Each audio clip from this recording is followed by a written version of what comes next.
Hi friends, எல்லாருக்கும் வணக்கம். என்னோட பெயர் யுகிதா. இன்னைக்கு நம்ம எதை பற்றி பேச போகிறோம் அப்படின்னா, நடிகர் விஜய் அரசியலுக்கு வந்திருக்காரு. தமிழக வெற்றி கழகம் அப்படின்னு ஒரு கட்சி ஓப்பன் பண்ணியிருக்காரு. ஸோ அதை பற்றின ஒரு பார்வை தான் இந்த வீடியோ. சினிமாக்காரங்க அரசியலுக்கு போகிறதும் அரசியலில் உள்ளவங்க சினிமாவுக்கு வர்றதும் நமக்கு ஒன்றும் புதுசு கிடையாது. ஆனால் அந்த வரிசையில் ஃபர்ஸ்ட் கலைஞர், அப்புறம் எம்ஜிஆர், அதுக்கப்புறம் ஜெயலலிதான்னு கூட சொல்லலாம். அதுக்கப்புறம் பல நடிகர்கள், பல நடிகைகள் அரசியலுக்கு வந்தாங்க. ஆனால் அவங்களால ஜெயிக்கவே முடியல.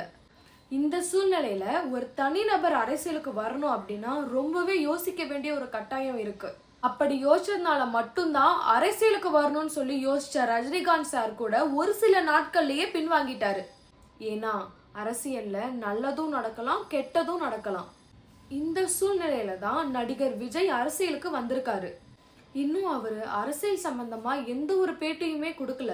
வருகிற 22ஆம் தேதி அவரோட பிறந்த நாள் வருது. அந்நாளிலாவது அரசியல் சம்பந்தப்பட்ட ஏதாவது ஒரு விஷயத்த நமக்கு அறிவிப்பா விடுவாருன்னு நம்ம எதிர்பார்க்கிறோம். யாரு கண்டா அன்னைக்கு அந்த கட்சியோட மாநாடு தேதியை கூட அறிவிக்க வாய்ப்பு இருக்கு.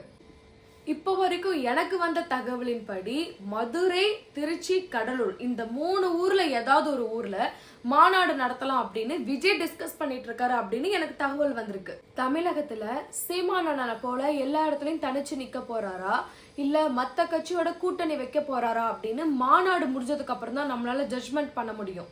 அவர் தனிச்சு நின்னா ஓகே. ஒருவேளை கூட்டணி வச்சா எந்த கட்சியோட கூட்டணி வைப்பாரு? திமுகவா, அதிமுகவா, இல்ல சீமான் அண்ணா விருப்பப்படி நாம் தமிழர் கட்சியா? முதல் முறையாக அரசியல் மாநாடுல நடிகர் விஜய் அரசியலை பத்தி வாய் திறந்து பேச போறாரு. சினிமாவுல நடிகர் விஜய் அரசியல் பேசி நம்ம பார்த்திருக்கோம். ஆனா முதல் முறையாக நிஜ வாழ்க்கையில மக்கள் முன்னாடி அவர் அரசியல் பேசுறது அந்த ஒரு மாநாடா தான் இருக்கும். சாதாரணமா சினிமா சம்பந்த பேட்டி கொடுக்கும் போதே ரொம்ப பொறுமையா நிதானமா பேட்டி கொடுப்பாரு. அதே பொறுமை, அதே நிதானம் இந்த அரசியல்ல இருந்துச்சு அப்படின்னா நிச்சயமா அவர் ஜெயிக்க வாய்ப்பு இருக்கு. நாங்க 50 வருஷமா ஆட்சியில இருக்கோம், எங்களால ஒன்றும் பண்ண முடியல.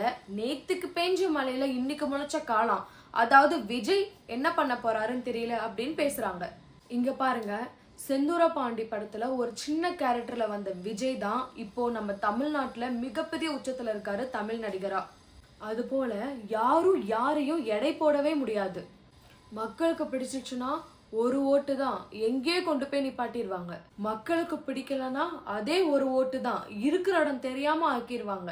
சோ மக்களோட கையில தான் யாரு முதலமைச்சர் ஆகணும் அப்படின்னு இருக்கு. நம்ம எல்லாரும் வருகிற 22ஆம் தேதி அரசியல் சம்பந்தமா விஜய் என்ன அறிவிப்பு விட போறாரு அப்படின்னு பொறுத்திருந்து பார்ப்போம்.